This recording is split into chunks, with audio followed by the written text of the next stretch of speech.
Hello, hello, hello, everybody in Facebook land or the beach land, as the case may be. That's right. Kick it Josh, back. you are reporting to us live from an undisclosed beach location. You getting That's good right. weather this week? It's a Oh my great week gosh. to be at the beach because it's like so sweltering hot. Well, it's so hot and the water is so ice cold. It is a Oh, perfect beach week.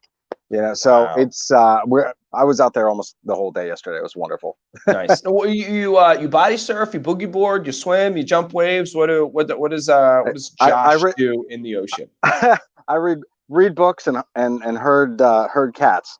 Nice. We got a lot of family down here this week, which is really fun. Nice. But sometimes it feels like herding cats. Yeah, I totally get that. Well, listen, everybody, welcome. This is the Build and Grow with Real Estate Show. My name is Judah Hoover, and here to my side, I've got Josh Weidman. And we come to you every day, and the whole goal, premise, hope of this show is that we teach people real actionable knowledge on how to invest in real estate or be a better realtor in central Pennsylvania and mid-Atlantic region is kind of our reach right now, though that is certainly expanding. Did I tell you that we've got a couple listeners in North Carolina? A buddy of mine is down there and listens, Yeah, so yeah, we're hearing just more and more people who are loving the show, and we greatly appreciate that. that's Last right. week we had, or yesterday we had a ton of views, and appreciate everybody who is checking out what we're talking about here. Before we get into the show and what we have going on, I want to give my Josh. So this is kind of going to be more garage bandy than normal because Josh usually produces the show and I am filling in while Josh is on vacation. Yeah, Judah's got to do the So heavy lifting while I'm I've on got to do the vacation. heavy There we lifting. go. So please, it normally feels raw today, and this week it's going to feel extra raw. No extra Extra. charge. No extra charge for the extra raw. That just is we're giving that to you for free. Josh, who the That's heck are right. you? Yeah, my name's Josh Weidman. I'm a hard money lender right here in central Pennsylvania with Hard Money Bankers. We are a privately funded lending company, and we want to fund your next deal. Because we're a direct lender, it allows us to work very quickly, even on vacation here, 2, 3 times a day. I'm checking my email, making phone calls, updating our clients. We've got some closing scheduled for later this week. Um, but we can get back to you on the same business day and get you approved for a loan. And if it's a rush, we can close the very next day. So long as your ducks are in a row and the title company's ready to go, we can fund the loan. So if you're interested in funding your next project in Pennsylvania, New Jersey, Delaware, Maryland, Northern Virginia, or DC, give me a ring, 717-213-8488. And Judah, tell me a little bit about you. Yeah, so I'm an executive and a realtor over here with Slate House Group. We are a modern real estate company. We license or built about 16, 17 different pieces of technology that we use to operate our business. And really, I think that now is an awesome time to be looking at buying or selling real estate.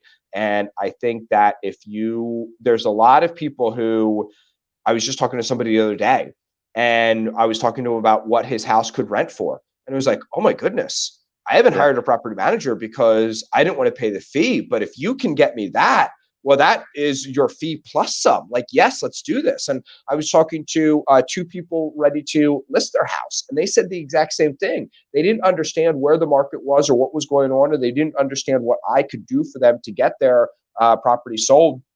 So I really think that it's a great time to have a no cost, no obligation, no pressure conversation about buying or selling real estate. And I think there is a lot of great stuff that we can do.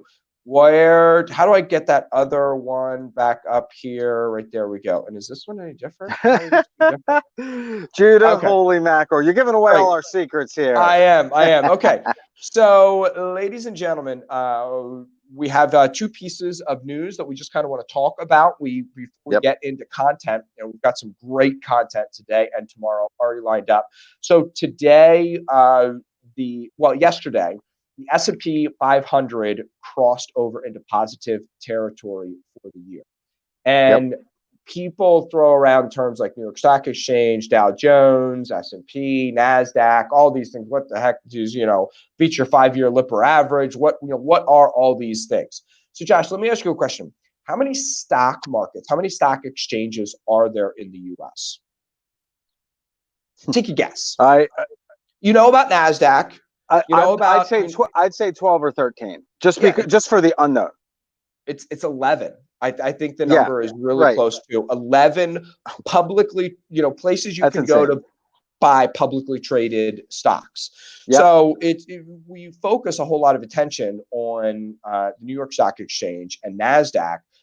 The S&P 500 looks at more than just one index. It is an index, but they look at a broader scope of stocks, that not just on one exchange.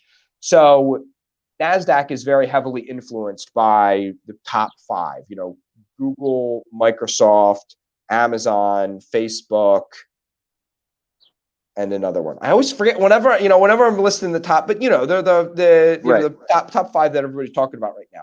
Maybe somebody can tell us in the chats which one I'm missing there.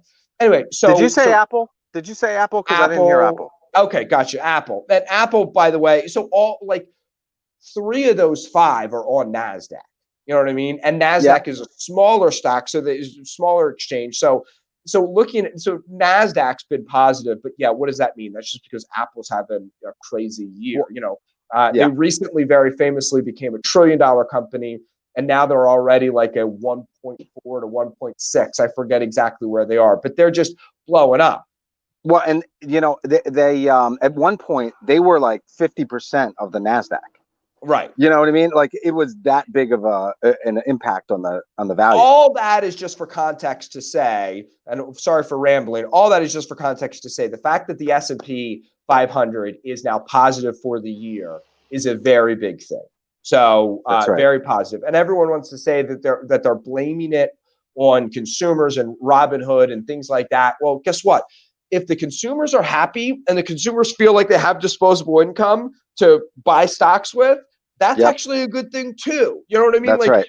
People try to slice this and dice this a number of different ways. And I know we talk about a lot of doom and gloom, and I'm not saying that doom and gloom information isn't out there, but the fact that we have recovered from the cliff back into positive territory for the year in only, 2 or 3 months, I think is pretty spectacular. Josh, you had some news as well that you wanted to cover quickly. No, it's just some indicators. So I've been pretty doom and gloom on the future of the housing market, and I don't think I've made much of a, I haven't shied away from that too much. I wish you would have varnished it a little bit more at some time. That's right. With that being said, I've been seeing some consistent positive news that is not, and that's not fluff that's shot out there from the National Realtor Association. You know what I mean? It's like good data. And apparently, one of the preconceived notions here was that millennials weren't really looking for homes. That, a small percentage of them were. They're not going to be home buyers. They're just going to be transient. They just want to rent. They don't want to be tied down. They don't want to. Exactly. Turns out it was all BS. Exactly. And what we're finding here now with this second, phase of real, push in the housing market, I think what you're seeing is a lot of these millennials are going out and buying their second home now. They're past the first time home buyer and go into the next round. And you have others that are leaving cities specifically because of everything that's going on. They want a little bit more room, and they're reconsidering the suburbs. So you've got first time home buyers coming into that market that are highly qualified, people that make good money and have saved. And I think you get the same similar effect in on these Robinhood type apps. Right. I mean, I know it's only tangentially related, but if you track some of the best traders for this show, that's actually a pretty strong connection. That doesn't even qualify as a tangent for this show. Exactly. There were 2 humans in the transaction. The threshold for what it takes to qualify as a tangential connection on this show. That bar is pretty low, my friend. That's really funny. But I was thinking, when you were talking about Robinhood and the impact that it had on the markets, Have you ever seen these? They're like exposés on like top traders and money managers that they've got their own. Geez, now I can't remember the name of it. But they have their own funds, Right. mutual funds. They got their own mutual fund products, all this kind of stuff. And you look at what the like the S&P looks like, just at the S&P. And if you just stick in those like the standard stocks and an index fund, it outperforms every trader over time.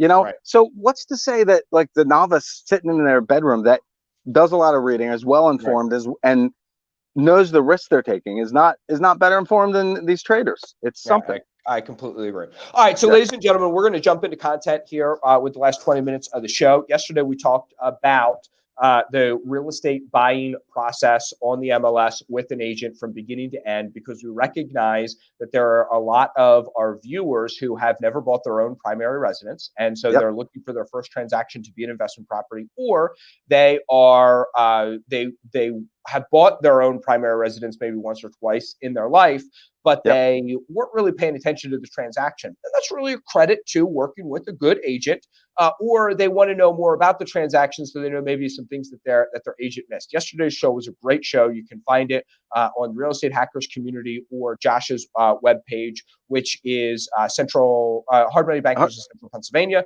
Exactly. Check it out in either of those locations. Today, what we're going to be talking about is how to hire a good agent. And Yes. I've talked to a couple good agents about this, and so we'll put together some really good content. And my hope also here with this is that I'm hoping that this is content that you can apply to a bunch of different things. About 50% of this content you can apply to how to hire a good hard money lender. You can apply to how to hire a good contractor and how to hire a good, whatever. So this is definitely, a little bit more basic content, but there's a reason why, meetup groups and RIA groups all over the US kind of focus on that, because even if you are experienced, sometimes it's time good to go back to basics. And sometimes you do something and you don't realize that you're missing a step or two. And sometimes you don't even realize, oh, I do this, but I wasn't really even put any thought into it. Now I'm going to put a little bit more of thought into it, and Yep. I will. I'm going to get better. So I am going to share my screen. Josh always does this without having to talk everybody through every You know step. what? And I have This is I much really, easier when you have 3 or 4 screens going right. I at was one just time. gonna say, right, you're right. If only Yeah. I had if only I had crippling ADD, and And OCD. and problematic OCD like Josh, then then I would be better at this. All right, so how to find the best agent to list and sell your house. Hire a professional to get the job done right. And that right there is the first thing that we want to talk about, is hiring a professional. And don't Yeah. be a cheapskate. There was in Central PA, there was a very famous discount broker, and they used that to kind of get they hired a bunch of young agents. They paid them a salary. They went to market with the discount brokerage brand and business model, and they so tarnished their brand that they actually had to totally change the name of the company. And there's only a few of us around anymore who remember that is where a pretty well established out brokerage in Lancaster County got their start. Uh, there can't there legally cannot be price fixing in the real estate game when it comes to agent commissions. But I have sold a whole bunch of products. I've bought a whole bunch of products. I have represented a whole bunch of products, and in the real estate space and outside the real estate space. And almost nothing has the universal pricing model of 6% that Yeah. the real estate industry does. I want to throw out I want to throw one thing out here, and Yeah. a little bit of an analogy, and really talk about this a little bit more. All right. If you are going and buying a pair of flip-flops, right? Let's Right. say, you're out at the beach and your flip-flop breaks, right? You can go down to the corner and you can spend $15 to buy a pair of flip-flops, or you can spend $100 if you want to get something designer, whatever, right? Right. And the quality is going to vary, but ultimately they're still flip-flops. Right. And so, like, you're not gonna. There's not a lot of in shame in buying the $15 ones, wearing them for a week, and then Right. going and getting something a little bit less expensive. Right. But think about when you hire an attorney, or better yet, a roofer, because Right. that's a little bit more practical. Right. You want somebody that's going to rip that roof off and do exactly what's supposed to happen. And there's an assumption that that is what is going to happen. Right. When you hire an attorney, the same deal. But we all know that there's a difference between an attorney that's $2,000 an hour and one that charges you $100, $150 consultation fee. Right. It's a different level of professionalism. So Right. if you're looking at this and you're saying, hey, I can save 1 or 2% on this thing, this is a lot of times people's most valuable possession. Yes, it's going to put a little bit more money in their pocket if they do the exact same job, but that's not what happens. The difference can cost you several tens of thousands of dollars if it's done by somebody that doesn't know what they're doing. You also literally get what you pay for, and you don't know what you're getting when you pay Yep. for it until the rubber meets the road. Right. Josh, you're a hard money lender, so I know that you eat points the way that some people eat Skittles, handful at a time. So let's say the average of your clients charges you charge your average client 4 points on a loan, okay? And if you have a loan in your pipeline that was like your college roommate and he beat you up and he reminded you of the time that he bailed you out of jail Right. for those teenage boy strippers that you got caught with. Whoa. I didn't think you were going to go there. I know, it's great. So and you're like, you know what, I really need him to keep that story under wrap. Great. I'm only going to charge you 1 point for this loan. Right. And then Friday comes along and the world blows up and you're getting a whole bunch of new leads coming in. And you also have a whole bunch of problems, on getting some things to settlement and other things like that. If you're prioritizing what you do, how much time, effort, and energy are you going to spend on if you have 8 things to do that day, you've got time to do 5. The chances of the 1 point loan getting any attention just fell right to the bottom of the stack. So Judah, I'm going to recontextualize this because if you're hiring the right agent, you know what the answer is going to be? The same answer as mine. I have an amazing team behind me. Right. And if I got 8 times the amount of leads, I know that I have a team that could step up and help me with those. Sure. And at the same time, I gave my word that this guy with this buddy of mine, he's going to keep his mouth shut, and I'm going to,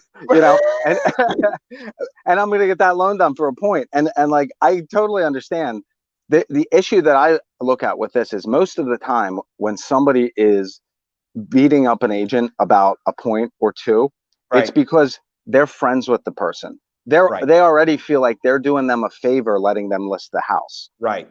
Right. And it's not a fair exchange. You want somebody that is a rock star that's going to come out there and get the job done for you and earn every dollar of what they're, of what and I 100% agree with that. The only reason I sometimes I'm not a mercenary, but I know that there's a lot of people out there that think like mercenaries. And so I think it's important to say, okay, if I deal with people on base level fundamentals, the most down and dirty, cynical way of looking at something. If something makes sense at the most cynical level, meaning I don't ever want to be the cheapest anything in somebody's pipeline. You know what I mean? Because I want them to pay attention to me.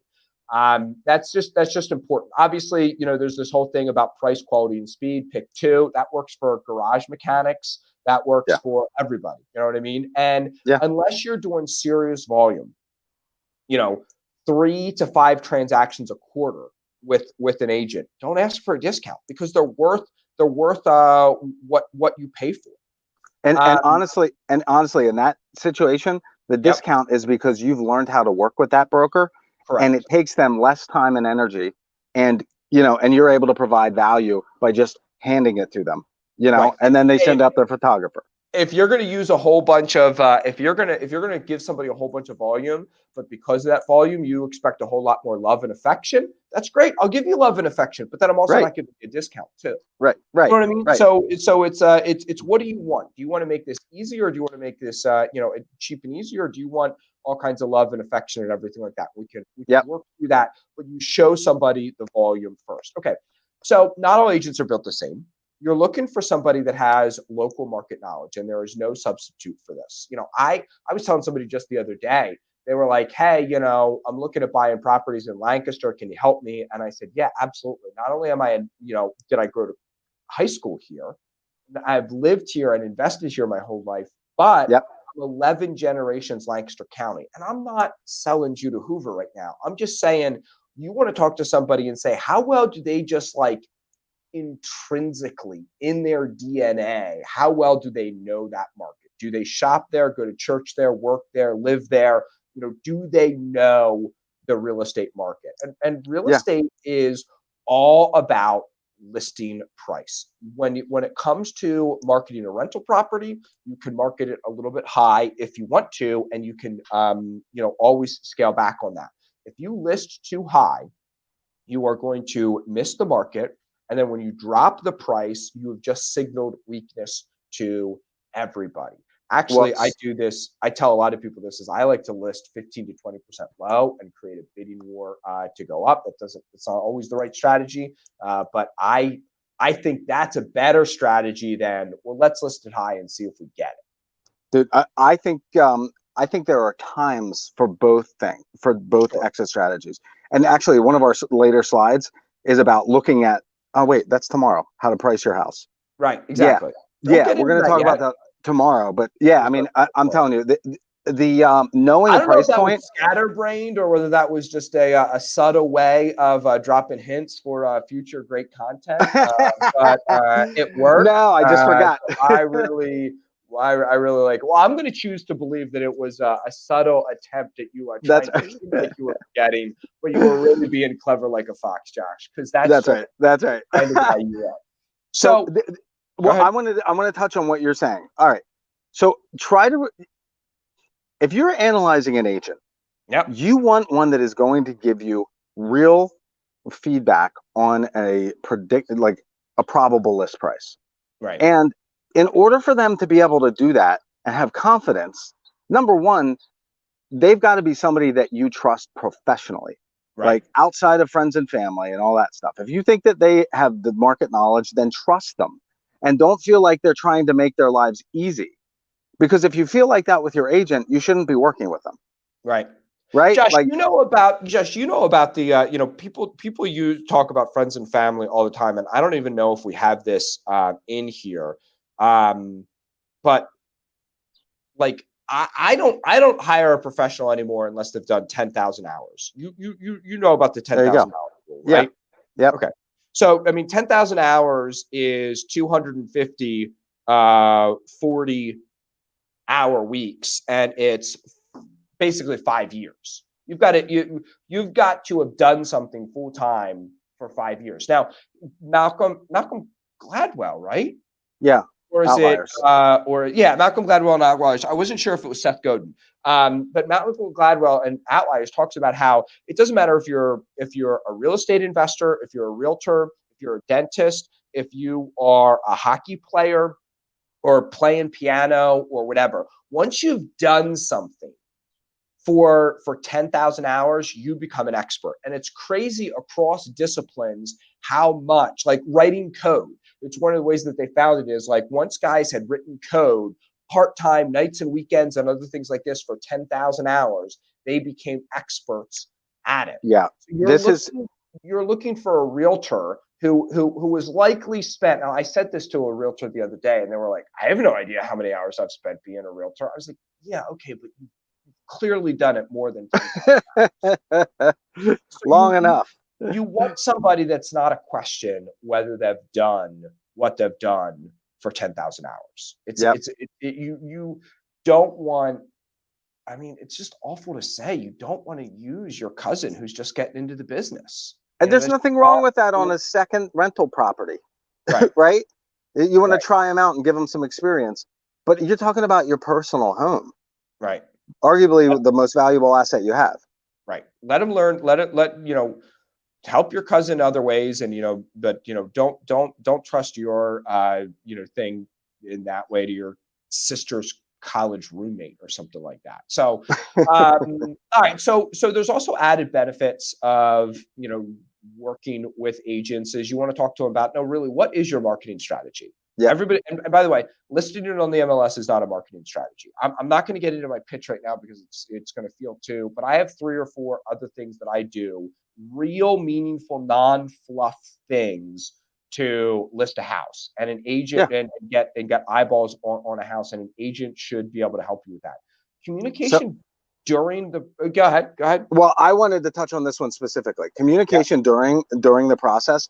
right, So I think a lot of people misunderstand when they're hiring an agent. They think that they're hiring an indentured servant that works right, on commission, right? right, And like, if you want a professional response, you got to give people a professional timeline.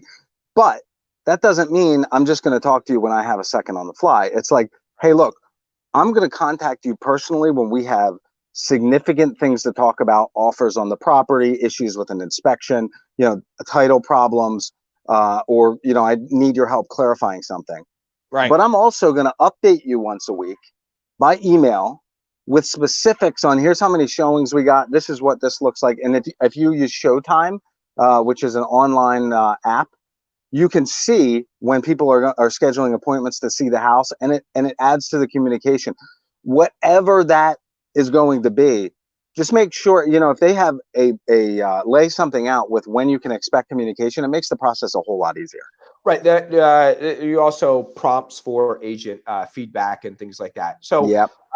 you definitely get recommendations from friends and family. Hey, who do you know that's had a good experience working with somebody? Who do you know that knows everything about the real estate industry? Who is a Yep. go-to source and knowledge of information? Name recognition. Who do you see out there that's not just like posted on Facebook like I listed another house today. I mean, that stuff is so cheap. I should actually do more of that, Josh, and I just don't. I Because know, right? Well, it's dude, such low hanging fruit. It's such basic B word to do that I just really don't. But there is something to be said for name recognition. well, Is this person known? on that topic, there's a neighborhood that in an area in Montgomery County that there are 2 agents. All of their listings are 5 to 10% higher than everybody else. Right. And it's because they live in the neighborhood, and like, they don't sell houses. They might only sell 10, 12 houses between the 2 of them a year, but it's a small little neighborhood, and they get the majority of the listings. They know everybody in the community. They're involved in the people, they know the woman who lives 5 doors down, whose daughter's looking for a house in the same neighborhood. And when you call, it's like instant connection. Now let's talk about what they can afford, and it just gives you a leg up. Yeah, I 100% completely agree, and I think that what the benefit there is that hyper localized knowledge and Yep. information. I think though, don't go too far with name recognition. Right. So, man, I know some of these people, and so I hope they don't beat me up too much for this. So half the real here's the thing. There's a sweet spot of the top top 10 to 20% of agents, but not the top not the top 1 or 2 or 5%. Okay, so if you are looking at something like realtors, 50% of realtors, the bottom 50% of realtors are a waste of space. Jesus loves them. Don't get me wrong. But they really need to go find something else to do. Some people don't think that number should be as high as 50%. I think it could be higher. We'll just, for the sake of conversation today, say Let's use bottom. the 80/20 rule. Let's use Right. the 80/20 rule. So there's that. But you don't want to be dealing with somebody who's so successful and doing so much business that you're just going to be a number to them. You want to talk to somebody who has name recognition, but that you feel a personal connection with, and you feel and they're not just blowing you out of the water with because they've got so much With other stuff. Poloni. Yeah. Yeah. Yeah. So all right, so let's talk about neighborhood expert or industry expert Rockstar. There's two classic schools of thought on this. Ideally, you get a little bit of both. So a Yeah. neighborhood expert is kind of like that couple that you were just talking about. They are unique local experts. They sell a Yep. lot more or most of the properties in a specific neighborhood, and they have local connections and relationships. And these people are really great because they know, oh well, yeah, that house sells for $5,000 more, but it's because it has a walkout basement. Or oh yeah, that Right. house sold for $5,000 less, but it was also a cash offer, and there was no contingencies, and the sellers were willing to accept it because of blah blah blah. So yeah, Yep. don't think that that's actually a real comp, good or bad. And so you want the local experts who know really what's going on and what's really happening. But then there's also no substitute for being just an industry rock star. And the only way that you can become a rock star, I know I just beat up on the top 1 or 2%, but the only way you can get there is by having exceptional systems in place. Right. You don't sell 100 homes a year by accident. Or But 100 also, homes a month. There's a lot of agents out there. I was looking at the top 20 right. this past, I guess last night actually. I mean, it's impossible to do the kind of volume by yourself. Yeah, it's those top 20 agents are usually in different markets, and it is crazy. I mean, we don't see many of them here in Central PA, and I mean, 100 houses a month is just stupid crazy. So Yeah. you're Yeah. looking for name recognition and reputation again, just to kind of double down on that point. Strong, consistent marketing plan. I do marketing each and every month. My marketing did not stop during COVID. I certainly was not getting nearly as much traffic, but guess what else has happened? Now, as things slowly start to wake up and move forward, Yep. I am really moving forward. The other thing you're looking for is bells and whistles that really set your listing apart. Part of this is going to be those things that somebody can do to, there's 3 or 4 extra things that people can do to list your house. Besides just listed on the MLS, but there's other bells and whistles that you want to look for. All right, so we got to wrap up. So let's just talk quickly about setting the terms. So length of term, typically 6 months. Yeah. That's what I always do all my listing agreements for. I will consider a 30 to 60-day listing. I wouldn't even do a 30-day listing. 60 Now, day. Go ahead. well, I'm saying maybe from the seller's standpoint, right? So Right. I think it doesn't make a lot of sense to hire a listing agent just to test them out for a month, because Correct. at different times in the market, the days on market, the average time to get that place under contract could be 60, 75 days. Now we don't Right. have that at this point. Right. But if you've got a situation where you're not really sure of a price point, that might be something that you can talk to your agent about. You say, hey, look, I'm thinking about listing this thing with you. I'd like to just test the market and see what will come back. And then if we need to come and do some of these changes, like we talked about yesterday, Judah, Right. some of the upgrades and stuff like that, it's an opportunity. If you've got an as-is sale or an old rental that you're just getting rid of, it could be an option. So Well, whatever. here's the other thing. I mean, so a lot of people don't realize that a real estate contract can be canceled by either side at any time for almost any reason. So we talk about, termination clause. I've almost never seen there be a charge in a fee to terminate. But here's the other, whenever I have somebody push back on whenever I do a 6 month listing, I sit down and I was Hmm. like, Josh, if this doesn't work out and you're frustrated, mad, and upset with me, I'm going Yeah. to let you out of the contract. I'm going to Right. make an exclusion like, hey, these people saw the property and viewed the property, and we had maybe a contract that we were working out with this person and this person. So if you sell it to those people, I deserve a commission. But if you want out of this contract, great. I just, Right. I and I know that I get pushback from agents who tell people I let them out of listing agreements the few times that it comes up way too easily, and I shouldn't be telling people that. But like, I don't want to. If you don't want to work with me and you don't think I've earned my $3 grand commission, Like, Right. I want to go earn 15 grand over here. I don't want to fight with you about 3 grand. Like, it Right. sucks that we're fighting about 3 grand. It sucks that I'm losing 3 grand, but like, I got 5 people who want to pay me 3 grand over here, and Right. I'm not going to be able to sell them or service them as well if I'm also working through legal minutia of how to fight you to enforce this 6-month contract. Exactly. Exactly. And a lot of this is, it's one of those things that it's just easy to talk about up front. And if there's pushback from the agent, or it doesn't make sense in the situation, fine, no problem. You thought about it. Right.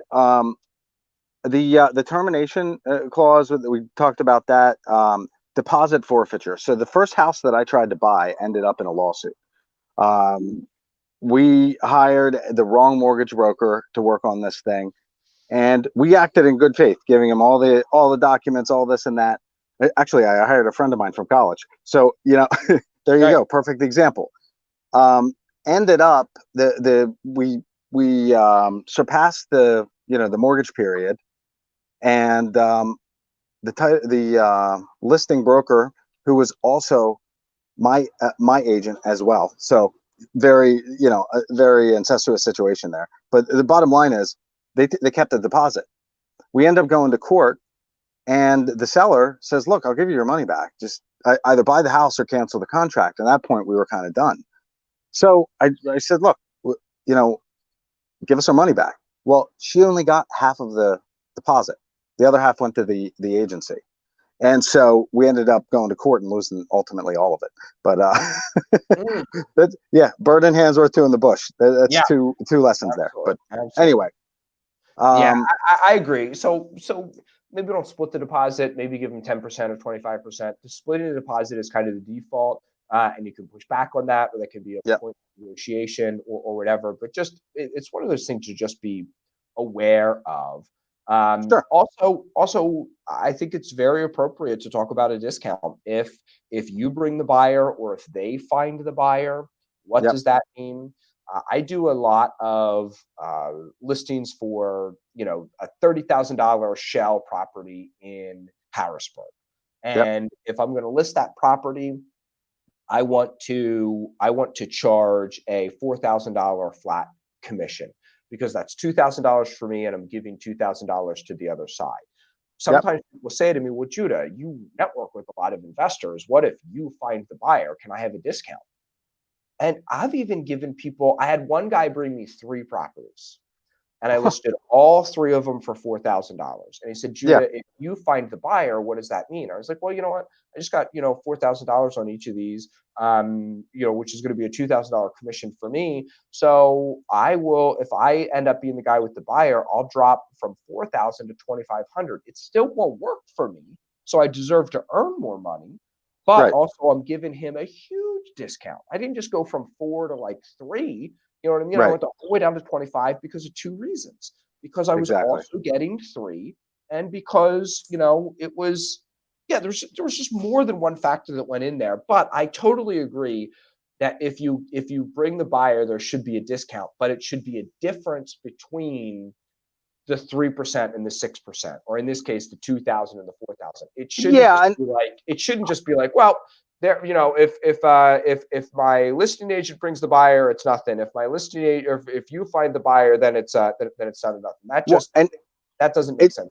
well, beyond that, it's like, look, if you're bringing the buyer, they're a cash buyer. I'm not representing both sides. I'm getting a Right, little bit more on that, than I would regularly, but less than you'd have to pay otherwise. right. Yeah, yeah. So, yeah, man, good day today. We covered a lot of info. We covered a lot of stuff. We went about 8 minutes long. I always felt bad, always felt, like the pastor should be able to keep his sermon to be done and wrapped up on time. Well, So I don't I think we got that much apologize. gold, man. I Yeah, don't I think we know. got that much gold. I feel bad for going a little bit over, but I do believe that we got a lot of really great content here.